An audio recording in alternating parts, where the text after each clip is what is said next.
ruined my family by exposing all my mom's lies, but now I wish I could just take it all back. So let's start out with something she actually was honest about. For my entire life, I have known that my dad was not my biological dad. He met my mom when I was a year old. They got married when I was 2, and now I have a few younger siblings, but again, it's just like he's my dad, even though he isn't my biological dad.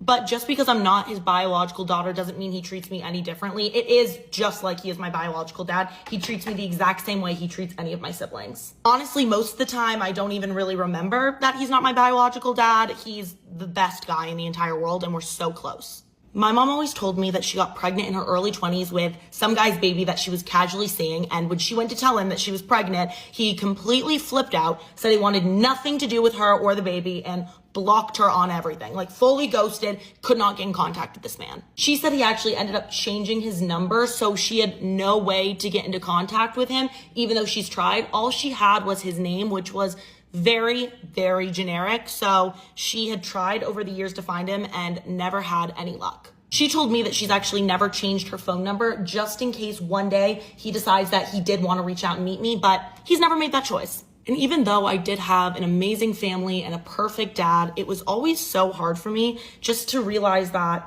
my biological dad was out there. He knew I existed and he just wanted nothing to do with me. Like, how does he know I'm just out there and he doesn't care? It's just always made me feel like there was a part of me that I didn't even know. And I talked about this with my mom and my dad all the time, and they were always so good about talking about it with me and understanding where I'm coming from and just supporting and comforting me. A few months ago, I was talking to my aunt, my mom's sister, about all of this, and she was just being really weird, like trying to avoid the subject, and I didn't really understand why. I was like, okay, wait, what's going on? And finally, she's like, I feel like maybe you should do one of those DNA tests and try and figure out this whole situation for yourself, which was super confusing to me because I was like, okay, the man clearly doesn't want to meet me, so why would I do a test, find out who he is, and then just be even more upset? My aunt just says, listen, I love you. I want the best for you. I just need you to trust me. Go do the test. Just see what happens. And the really weird part is she tells me that she doesn't think that I should say anything to my parents about it, which I tell my parents everything. So this was super weird. I just knew something was up, but I listened to her and I did it. I went and did one of those DNA ancestry tests and I waited for my results. And when my results finally got back, I have a match on my dad's side. It is my dad's sister, so my paternal aunt. And when I reach out to her, she is absolutely shocked. Needless to say, she had no idea I existed, which wasn't a surprise to me because if you plan to completely abandon your child and want nothing to do with her, why would you tell your family that, okay? You didn't want anything to do with me, so why would you even let your family know I existed?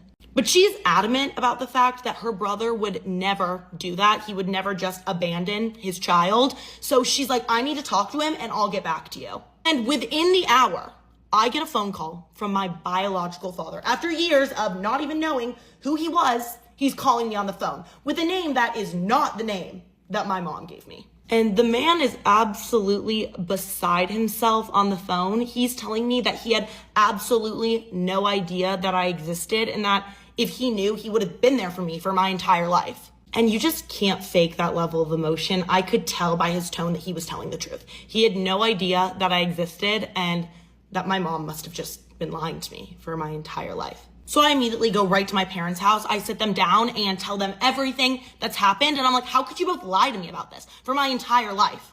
But I see the look on my dad's face. My dad was lied to too. He had no idea. My dad's looking at her, just asking her what's going on, if this was all true. And my mom is just sobbing. And finally she said, I'm sorry, just started apologizing and said he was a lot more successful than me and I didn't want to risk custody of you. What? Basically, she didn't want to deal with a custody battle with him, so she just didn't tell him that she was pregnant. Just completely lied to him, kept him in the dark, and then lied to me and my dad my entire life and just said that he didn't want me. What? So obviously I'm feeling completely betrayed, but my dad's also feeling completely betrayed because he's been there supporting me through all of this my entire life, and she's just been a liar the whole time, everything she said to us. Now, I don't even know how I'm ever gonna trust my mom again, and apparently my dad feels the same way because he's moved out. And all of my younger siblings are so angry at me because they think all of this is my fault. And I know that she was the liar, but in a way, I feel responsible because if I just would have left well enough alone, left my good family situation as it is, it would have just been ignorance is bliss. You know what I mean? Like, I could have just gone on living my life with my happy family and none of this would have been an issue. But I had to do it. I had to figure it out. I had to dig into it. And now this is a huge issue. And I don't even know where to go from here with my parents, with my biological dad, with my siblings. It's just all gotten so messy. Do I need to be apologizing, or did I just dodge a bullet from an actual narcissist? Please hear me out. Yo, this makes me so nervous. So I have been talking to a gentleman that I met on Instagram. We met in person for the first time in June. However, he had been in my DMs for a little over a year. And right, fast forward, I post that I was going to be moving from Johannesburg to Durban. I think a couple of weeks prior to that, we had spoken about our favorite meals or whatever. And then when he saw that I was going to be moving out of Johannesburg back to my hometown, he was like, oh my word, you're moving. I was still hoping that you and I could share that meal. And then he asked that we can go out and share the meal together before I leave Johannesburg. I'm excited because this is a nice gentleman that I have been talking to. I do find him attractive. I am single, so I thought, why not? The more we talk leading up to the actual date, I'm starting to like this person. He's very engaged, types long paragraphs, and I'm thinking, nice. Let's get into the day of the date. I prepared for the date, obviously. I went and I bought a new outfit. I was really excited to meet this person. I don't know if I have said this enough. Date comes, we meet at 7. I'm not even going to try to downplay it, but the date really went amazing. We met at 7, the restaurant closed at 10, but the conversation, we just couldn't stop. So even when he dropped me off at home, we still spoke, sitting in the car in the parking lots for another 2 hours. I think I went to bed at like 1 a.m. that night. Fast forward, that date ends, and the next day we're still talking. He never asked for my number, by the way. We were still talking on DM. So even after the date itself, he still didn't have my number. Now, as you can imagine, after we've met in person, now we're getting a little bit more comfortable with each other. I'm not going to lie to you. He was the perfect gentleman. Didn't touch me, didn't make any moves on me. So he asked for permission to hug me. I was like, this is my kind of man. This is my man. The next day, as we're talking, he keeps asking, what am I up to? I was still packing my place, and he ended up asking if he could come see me again. And I said, absolutely. And he did.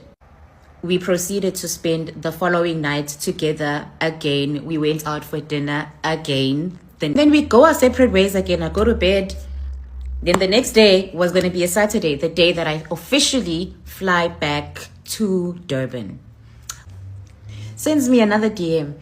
Who's taking you to the airport? Do you need help with your luggage? And obviously, I'm smitten over this man. I need any excuse to see him just as much as he wants to see me. So it was quite clear that the feeling was mutual. He comes to pick me up to drop me off at the airport. Drives straight to departures, drop off zone, and stops the car. I jump out. I give him a nice snug hug, and he leaves. I still had another like 2 hours before my flight. I was just there early because I had lots of luggage to check in. I go to the queue, I say bye, it's bittersweet. I'm hoping that he could have stayed, but it's fine. Thank you for the ride, bye. Next thing, I see a text, a DM. I see a DM, hey, what time is your flight? Oh, you still have so much time. I'm like, yeah, I still have time. I'm gonna be chilling. Have you had lunch yet? I'm like, I actually haven't had a chance to eat. Is it okay if I drive back and buy you lunch? That hit me right here. And my luggage was already checked in. I had time, and then we went and we shared another meal yet again. This is now day 3. And as you can imagine, fast forward, we are now more comfortable with each other. Mind you, this man has remained so respectful this entire time. From the time he was DMing me for that entire year when we were barely talking, he was always respectful, always showering me with compliments up until this point. Now we start talking more and more often. I'm talking 4-hour video calls every single day. Here's where things start to change and shift for me. There was one night where my friend and I went out for dinner. And then I believe it was the following Tuesday. So I posted that video from the restaurant of the previous Saturday. And then I text him because we hadn't spoken the whole day. I text him. I'm like, hey, he sends me a video and he shows me that he's still at work. I'm like, oh, okay, cool. We'll chat when you're fine. And then I guess he views my story and then he comments on my story. He says, oh, some of us are at work and when akuduma ama date. That's a strange thing to say to someone. Immediately, I'm like, wait, is that a jab or something at me? Is that supposed to be a jab? And he's like, what?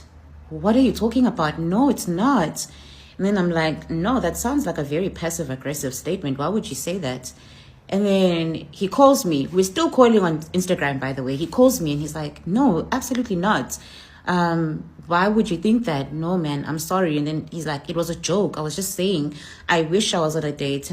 And that would be the beginning of a plethora and many, many more passive-aggressive, condescending, and mocking statements. And I'll just give you a few. If it wasn't something like him constantly reminding me that he's eating healthy, what am I eating? What am I making for dinner? Am I counting my calories? Am I taking care of my health? If it wasn't that, it would be a jab. If I'm talking about the previous place I was living at, it would be, you'll need to learn your rights. This is not how things are supposed to work. And my thing is, I don't mind you teaching me things, but it was just in the manner and the way that he would say things. And every time I called it out, he would say, it's a joke. Oh, I see now. Clearly, I cannot joke with you. Mind you, it was a now complete shift from the person that I met and the person I had been texting to the person that I was now dealing with after we had met. So I kept asking myself, is it me? Am I not coming to the party? Am I not just getting that this is his personality and he means well? But I don't want to lie, these things really did not sit well with me. He keeps making a habit of making these jokes that don't land quite well. Like, they're pretty rude, to be quite honest. And then this is the straw that broke the camel's back.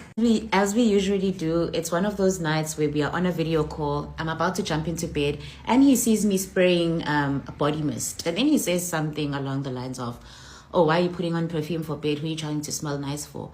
And then I didn't see it as anything malicious. I just giggled. I'm like, oh no, I'm not trying to smell nice for anyone. I just like smelling good. And this is a body mist. I show him, this is a body mist. It's not perfume. And then I proceed to say, but you know I always smell good. You've been around me, so you know I smell good. And then he says, yes, I did pick up that you do smell quite good, but I wasn't about to tell you. I say, yeah, I actually did pick up that you don't give compliments. Guys, the first time we met each other, he didn't compliment how I looked. The second time, he didn't compliment. Third time, he didn't compliment. There's never been a time where he was like, oh, I really enjoyed seeing you. It's great hanging out with you. Or you look really good. You smell really good. I was just feeding off the energy that it seemed like we were on the same page. But he says, because I don't need to give you compliments. Number one, you know this already. And also, I don't need it getting to your head. I'm like, getting to my head? So are you like trying to humble me or something? And he says, yeah, I must humble you. And then I say, that's a very strange thing to say. I enjoy compliments. I like receiving compliments. And then he takes it to hell. He says, oh, then that's why men lie to you girls, because you guys want us to keep making things up. When did we get there? And then he says, oh, let me not generalize. That's why men will lie to you when antike, because you want us to keep making things up. Jump scare. Now, if I tell you, this man proceeded to talk and all I could think about was, oh my word, I don't want to be spoken to like this. Is this a joke? Is this a prank? So at some point I say to him, yeah, whatever. You're right. Okay, whatever. I don't want to talk about this anymore. And then he's like, I'm visibly upset now. I'm visibly upset by what he just said. And I'm just quiet. And instead of him picking up on my energy shift, he can see that my energy has shifted. But instead of trying to like take back what he said, he's like, yeah, maybe I think you should just go to sleep. Guys, I'm in shock. I'm processing this entire conversation. I'm literally looking at him like, is this a joke? I take a very, very deep breath and I write him a message and I say, hey, I really don't appreciate the way that you just spoke to me. You've been making this a habit and I keep bringing it to you and you're not changing it. And this is not, I don't like this. And then I block him. Right decision, right? Oh, but it doesn't stop there because I'm me. We had been talking. There was a time where I gave him my number, but he was not using it. He was still talking to me on DMs. Now, he's been blocked. And then after a couple of days, I get a call from a no-caller ID. Hello. Oh, it's good to know that you are alive. Hangs up. Now, at this point, now I want to have a conversation because, like, are you normal? Like, are you okay? I unblock him. He sends me a screenshot of a message that he sent that night. He's apologizing. He's asking me, he's saying to me, he realized that he had been blocked after he called me, because when he called me, it was because he was genuinely worried.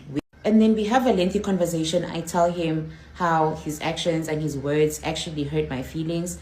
And I received what I thought was a genuine apology. You can pause to read. Essentially, he gave me a really warm-hearted apology. And I don't want to lie, it kind of touched me. And I thought, okay, maybe I really did misinterpret all of this. We are still talking now. I could tell that he was still not okay. So now it was almost as if I was trying to make things right between the two of us. I think 2 nights after we had this conversation, I video called him. And then we had another one of our 4-hour-long video calls. However, what I did pick up is that even though he had apologized, he still kept bringing up the fact that I blocked him and how. So I was just like, dude, you gave me such a heartfelt apology, but now you're still kind of bitter about the fact that you were blocked and it's becoming such a big deal to you. Can we just move past it? And then he's like, yeah, we can move past it. We go to sleep. The next day, I'm like, okay, let me not reach out to him, because yesterday he seemed to like still be quite upset. That was a Tuesday. Wednesday comes, he doesn't text me, doesn't call. Thursday, Friday, Saturday, Sunday, Monday. Now, I had been in Johannesburg that weekend, so I did go out for dinner and I posted a short snippet of the dinner. He only reached out to me to say, oh, I see you were out on a date. Like, don't bore me now. Who said I was on a date? And also, if I was, are you justified in asking me this after you've ghosted me and given me the silent treatment for about 5 days? At this point, all of my patience is gone. Like, the nice version of me was gone. Like, I was just giving attitude, not responding. I was just like done, like over it.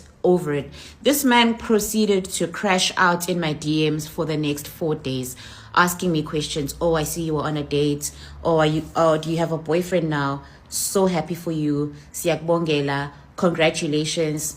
And proceeds to take a screenshot of my post saying, yeah, I see that you were on a date. Is that why you blocked me? Now, I don't want to lie. This brought out the mean side of me. I was mean to him because I was genuinely confused. I then received another essay, a long message from him talking about how it's fine, I can proceed to block him now, but he just wants to let me know that he really liked me, he more than liked me, and he had such high hopes for us, but now I'm just really showing my true colors. He doesn't know how things got here, and that he genuinely had great intentions. However, he's disappointed that I didn't let him know that he wasn't the only person I was talking to. Guys, he's making these things up, and I was starting to question myself because he's really convinced of the things that he is saying. And at that point, there was really nothing I could do to convince him, because he's convinced that I didn't block him because of the things he said. I blocked him because I wanted to go on a date, even though these two events are like over a week apart. How did we get here? And also, I told him where to get off, and I called him a gaslighter, a manipulator, and an emotional abuser. And now a couple of days later, I'm not so angry as I was when this happened. And I'm like, yikes, did I take it overboard? Because that last message that he sent, just like the apology, felt really honest, really vulnerable. I straight up said to him, none of these things that you're saying to me matter, because when it did matter, you wanted to play games, play mind games, and not be honest. Now you want to tell me how much you like me. I don't care. I'm not interested. But now I'm thinking about it and I'm like, I also did share the message with my friend that I sent, and she basically said to me, yeah, you started off well sharing your thoughts, but the things that you said to him at the end of the message, she said to me, you should have just stopped when you started. You shouldn't have carried on to say the other things that you said. And then she proceeds to tell me, you know what, I think you and this guy genuinely liked each other. You were both genuine, but you just don't speak the same language. And there's so much frustration because you're not understanding each other. So now I'm feeling a little bad. I'm a little annoyed at how things went down because of his games. And it also really sucks that he really believes, I thought he was just being funny, but like looking back, he really believes the things that he is saying. And I'm just like, is this person operating out of like a trauma response? What is happening? But yeah, that's the story, guys. The woman who, on a whim, decided to chop off all her hair, and now her husband will not speak to her unless she's wearing a wig. Let's get into it. So the creator's name is Mary, and she's in her late 20s. She's a mom of 3. She is married. And at the end of August, she basically just started posting in real time video diaries of her decision to chop off all her hair. And seeing it all unfold in real time makes it really sort of like a character study. And I think this is a really fascinating character. So that's why I want to talk about her. So obviously I think part of the reason that I connected to this story is because I am a woman with short hair. I cut my hair when I was 33. And we all know the quote, a woman who changes her hair is about to change her life. So I think that it's just a really interesting starting point for a journey that's familiar to a lot of us. So like I said, her name is Mary, and she's in her late 20s. She's a mom of 3. She's married. And just for a little context, she is one of 8 siblings. She was raised super Catholic. She's a classically trained pianist and was a music director for years. And she was also a successful corporate accountant before deciding to become a stay-at-home mom when she gave birth to their 3rd child. So basically this woman goes from having a really intense career to being a stay-at-home mom and finds herself losing her sense of identity. So even though her husband has gotten a new job and is making a lot of money, she is not feeling fulfilled because she's not really making any decisions and she's not working. So now for context, I do think it's worth noting that Mary had been medicated for about 15 years, I think she said. She was on Lexapro, and she also has a history of SA in her younger years. So one day in late August, she decides she wants to chop off all her hair. She decides she's not going to tell her husband, and she just goes to the salon and has the stylist buzz her head.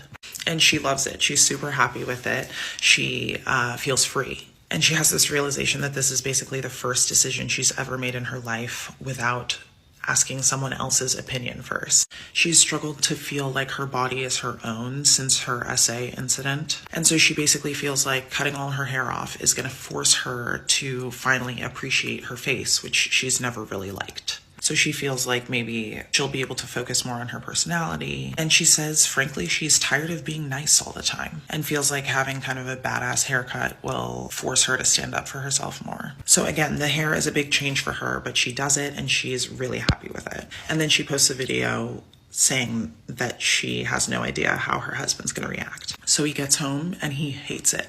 He hates it. He tells her that he literally feels like she has cheated on him. He also says that he's worried about her mental health because he thinks that her cutting her hair is a sign that she is going off the deep end. That night before bed, she says, "I love you" to him. He doesn't say it back. He sleeps on the couch. And for the next several days, he literally does not speak to her. So she goes out and she buys 2 wigs. She starts wearing the wigs around the house and he starts talking to her again. And so he will not speak to her or interact with her or look at her unless she's wearing either a wig or a bonnet. And she says if the bonnet slips back, like revealing her hairline, he will come adjust it, pull it forward and say, "You have to appease me."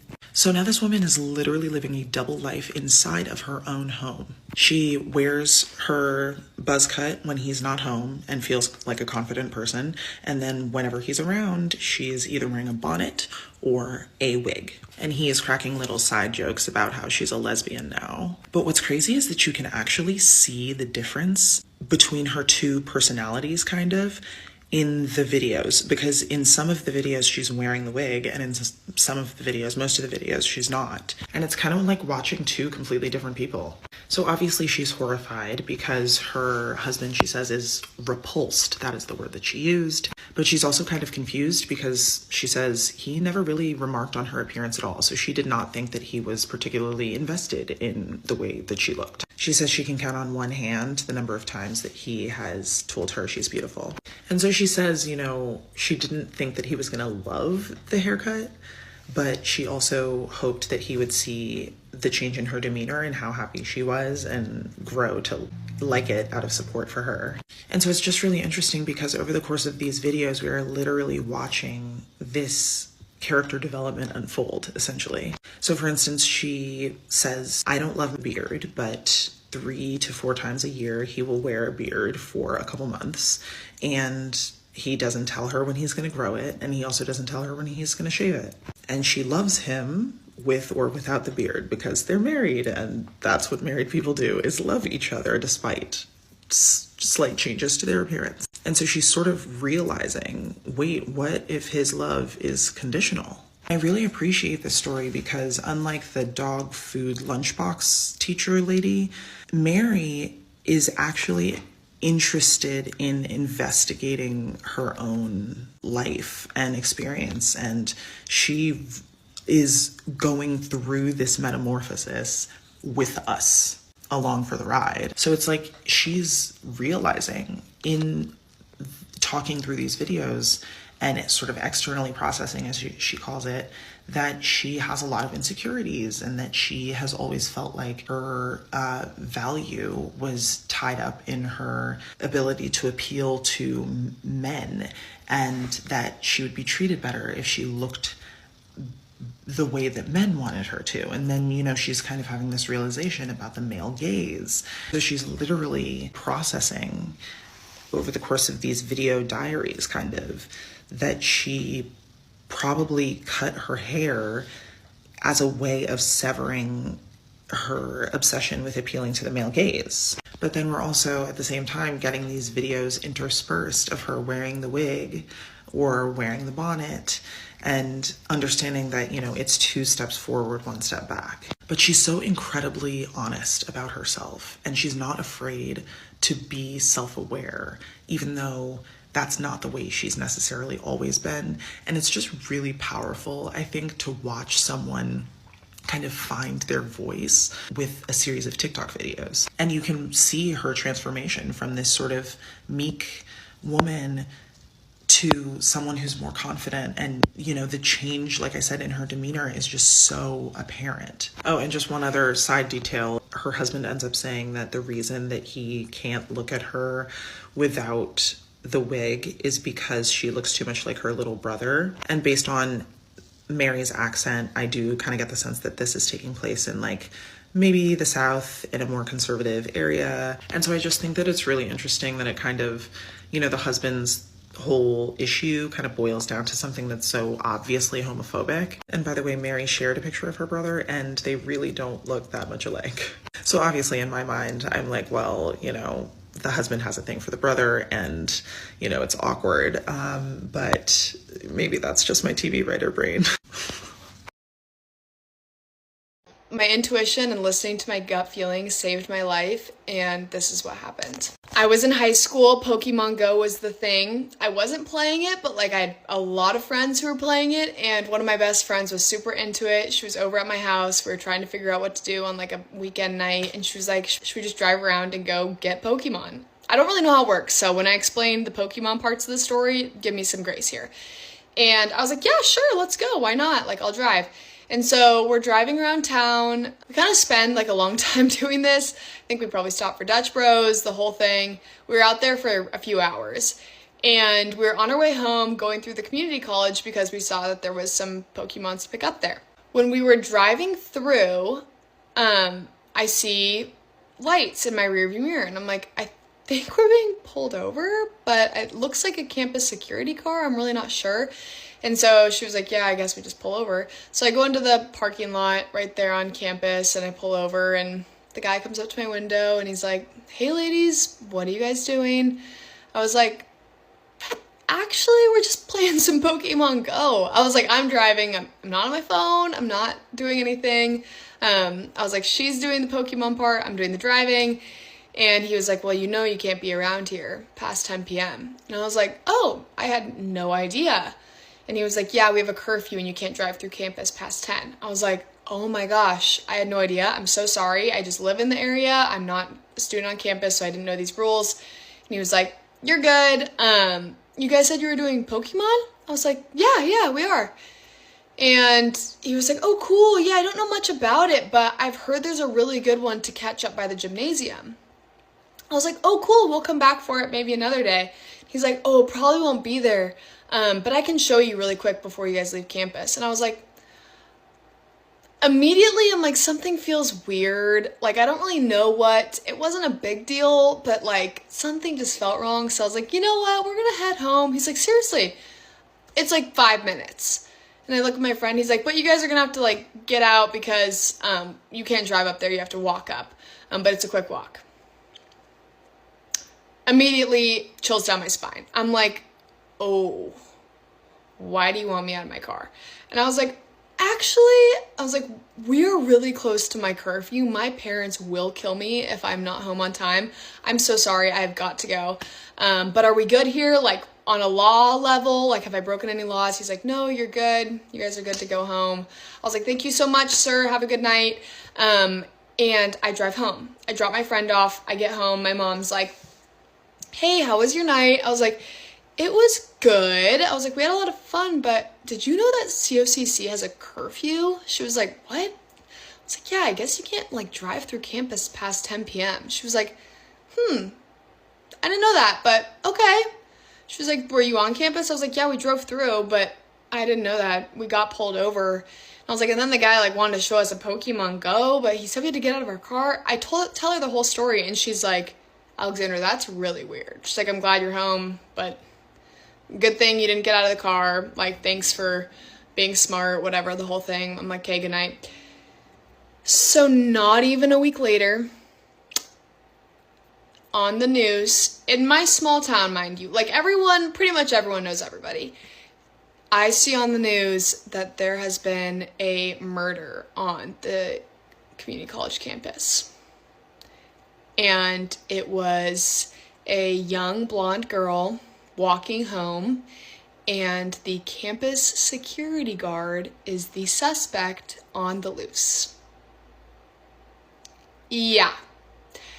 I see his picture on the screen. I'm like, Mom, that is the guy. That's the guy from the other night that wanted she and I to get out of the car.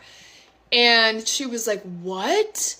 And I'm like, yes, that is him. Months go by, he gets caught, the whole thing, everyone's rattled. I'm like, that is so scary. It gets worse. Dateline comes out with a whole thing on it. And, you know, Dateline, they do the whole investigation. They, like, get all the info. It turns out that he had premeditated this months before and that was looking for a prime, like, his prime person that he wanted. And it was a young blonde. There was more to it. I can't remember the whole Dateline episode. I've watched it once, never doing it again. But my profile matched exactly what he was looking for, and I have never felt sicker to my stomach, but I am so grateful I listened to my intuition and that I was lucky enough to just be in my car and be able to drive away, and not the poor girl that was just walking home and was helpless. But I just want everyone to know that, like, if you get a weird feeling, if something happens and you just don't feel right, listen to yourself. I just did a different story time on being stalked in the airport on my airplane. So many people in the comments were like, you should have said something sooner. And you know what? That's so true.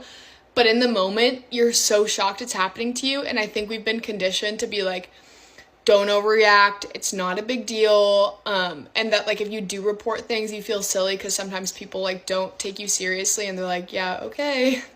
He literally was just looking at you weird. But you can feel it, and always listen to yourself. Always, always, always listen to your intuition, your gut feeling. Do not let that go.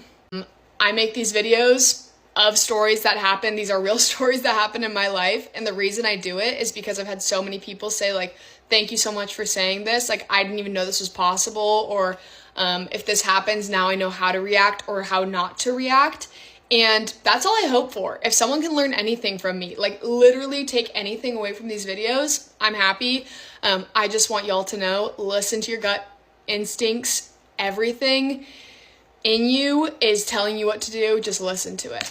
It can be so scary and people can make you feel so silly for reporting things or whatever, or removing yourself from situations when something feels off. But better safe than sorry, always.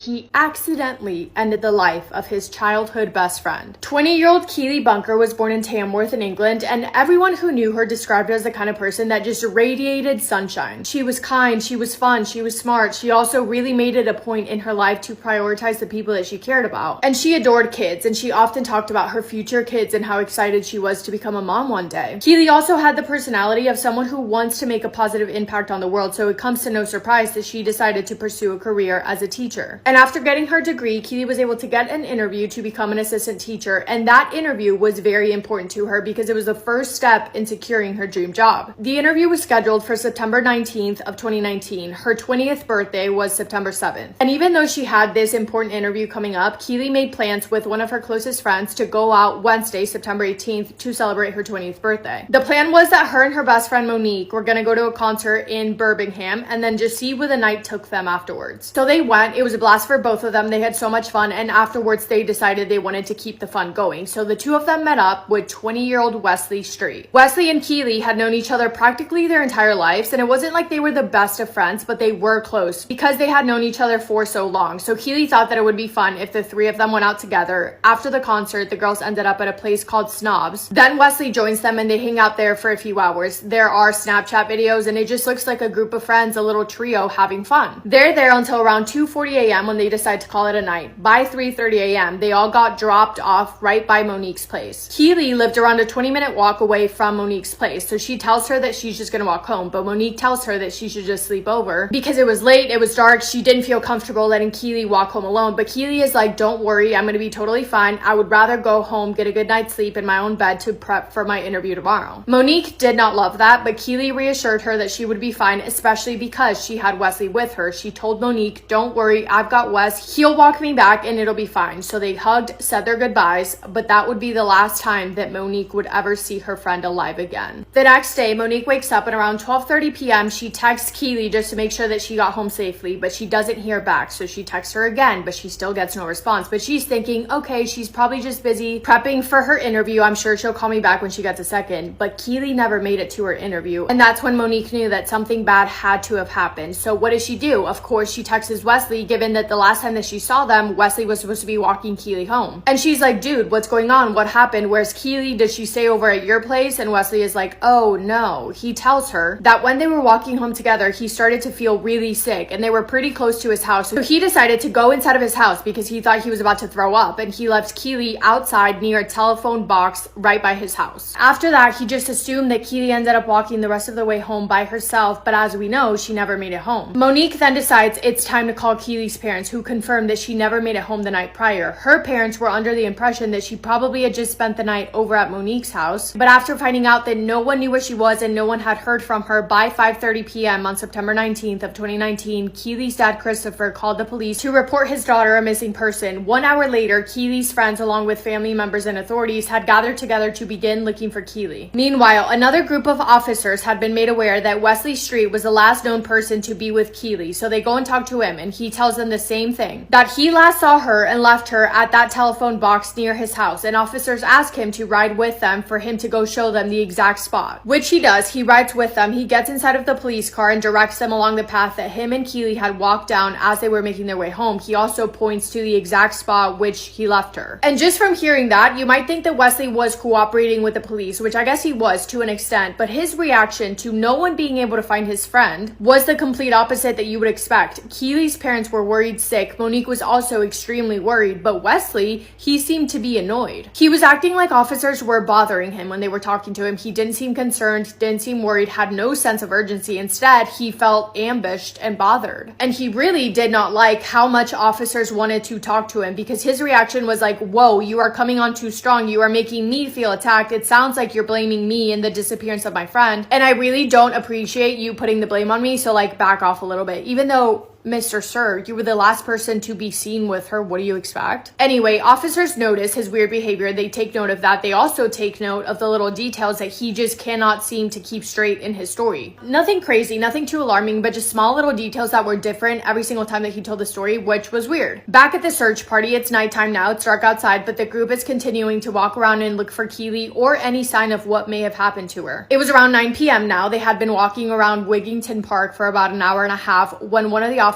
hears a devastating scream coming from Keeley's uncle, Jason. Jason had been walking around when he noticed a tunnel, and it was right by like a creek, almost like a small stream of water. He looked closer and saw something red that was partially submerged under the water, covered up with a lot of tree branches. The dress that Keeley had been wearing the night prior was red, and as he got closer, he saw something reflect back on the light. It was a bracelet, and that bracelet was on a woman's body. Jason had just found the deceased body of his 20-year-old niece, and as soon as he realized what exactly it was that he was looking at, he let out a soul-crushing scream. 20-year-old Keeley Bunker was deceased. She had marks all over her neck. I believe she suffered over 100 separate injuries. Her cause of death was ruled a strangulation. After the terrible discovery of her body, that other group of officers still had Wesley Street in the back of their patrol car, and by that point, he was getting really uncomfortable, really annoyed. He started giving officers attitude almost, saying, I feel like you're blaming me, and they were trying to explain to him that they weren't, that they just needed to talk to him because he was the last known person to be seen with Keeley. But then they got news that Keeley's body had been found and that she had been murdered. And with that, on top of Wesley's already weird behavior, authorities felt they had enough reasonable doubt to suspect him, and he quickly became their prime suspect. Just before 11 p.m., authorities arrested Wesley Street in suspicion of Keeley's death. They booked him into the station where they sat him down and told him that it was time to come clean. They were hoping that he would confess, but even though he wasn't, the more and more evidence they got, the more sure they were that they had the right guy. Wesley was attempting to stick to a story that he left Keeley alone at that telephone booth and had no idea what happened to her, but his phone records told a different story. Wesley's phone showed that on the night of Keeley's death, his phone had been turned off, so they couldn't track his location that way between those hours. However, CCTV footage from areas surrounding Wigington Park told them everything they needed to know, because on CCTV footage, you can see Wesley and Keeley walking together near a clubhouse at that park around 4:20 a.m. They hug and then they move slightly out of a camera view, but on a different camera, you can then see Wesley walking home alone, and we now know that he had just brutally ended the life of his childhood best friend and then went home and went to bed. Just went home and went to bed as if nothing had happened. How people can do that is beyond me. The following day, again on CCTV footage, Wesley is seen returning back to the park to the scene of the crime, likely to get rid of any potential evidence and to try and hide Keeley's body. And not only that, but his cell phone data then showed that he not only went back once to the scene of the crime, he returned returned back 6 times, and after searching more around the crime scene, authorities found Wesley's jacket and his bank card right near Keeley's body. They also found Wesley's DNA on Keeley, which confirmed what they were already suspecting, that she had been SA'd. So they confront him with this new information, and he changes his story again. His final story is that yes, the two of them had been at the park together and they had been playing around when he decides to give Keeley a piggyback ride. He also says that they started getting really flirty and touchy with each other. In the middle of Keeley jumping on his back, Wesley said that she fell off of him and hit her head on a post, which is when, according to him, she went out of it and she was hardly moving, only flickering her eyes. He claimed that he panicked, didn't know what to do, and just left her there, but he made sure to say over and over again that there was no SA at all whatsoever. But the results of Keeley's autopsy completely went against Wesley's story. For one, there was SA, that was clear, so him trying to deny that was ridiculous. And secondly, there was nothing on her autopsy that showed that she hit her head against anything, so that was a lie. And as if things could not get any worse for Wesley, when authorities looked deeper into his past, they discovered that he had a history of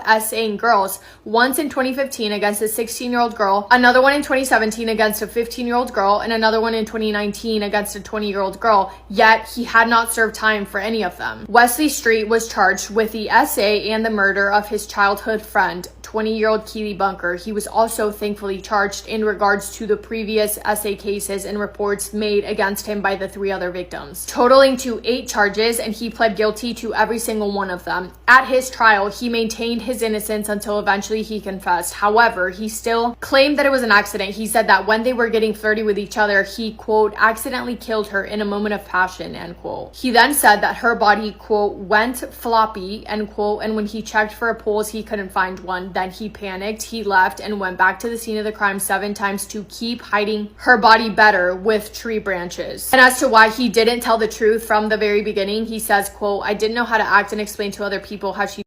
I felt embarrassed in myself and very scared to explain to the police, everyone, my mom and dad, end quote. It is highly believed by a lot of people, myself included, that what really happened is that he took her to that park with intentions of SAing her, and when she fought back, he ended her life and then put her body in that shallow creek and hid it, thinking that he would get away with it. Wesley Street was found guilty on all counts, and he was sentenced to life in prison with a minimum of 30 years before he is eligible for parole. And I want to end this video by remembering 20-year-old Keeley Bunker. She was a 20-year-old girl that was loved and adored by every single person in her life. A girl who had so much life left to live, and someone who had such a bright future ahead of her. She's been described as someone who touched the hearts of the people closest to her. I can only hope that her family feels that justice has been served. That is all I have for today's video. Thank you guys for spending time with me today and for listening to Keeley's story. I hope you guys are having the best day. If not, go do something to make it the best day. Make somebody happy, and I will see you in my next video. Massive kiss on the forehead to every single one of you. Also, real quick before I leave, new podcast episode is coming out today, so keep an eye out for that. Okay, love you guys.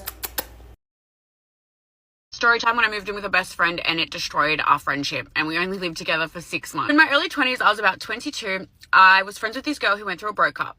And I lived in my own apartment. My own apartment was $550 a week, and she wanted to move in together, and my lease was coming up, so I was like, okay. So we went and looked at apartments, and I said to her, okay, I really want the main bedroom with the ensuite, if that's okay, and I'll pay more rent. She said, yeah, if you're going to pay more rent, you can have that. So you'd think there was no issue. So I paid $100 a week extra to have the ensuite, okay? Now I was paying the exact same amount as I was paying to live on my own. So I rented that room in that house for $550. When I lived on my own, it was $550. So I went from having my own apartment to having my own apartment, but ensuite, $550 a week. So I said to her, you know, like, it's got to be, like, I can't pay more than that because I would just live on my own. But she was so happy with me paying the extra $100. So her bedroom still had her toilet literally connected. Like, if you walk out her bedroom, her bathroom is connected, like, to that wall. So, like, it's outside her bedroom, but it's, like, right there.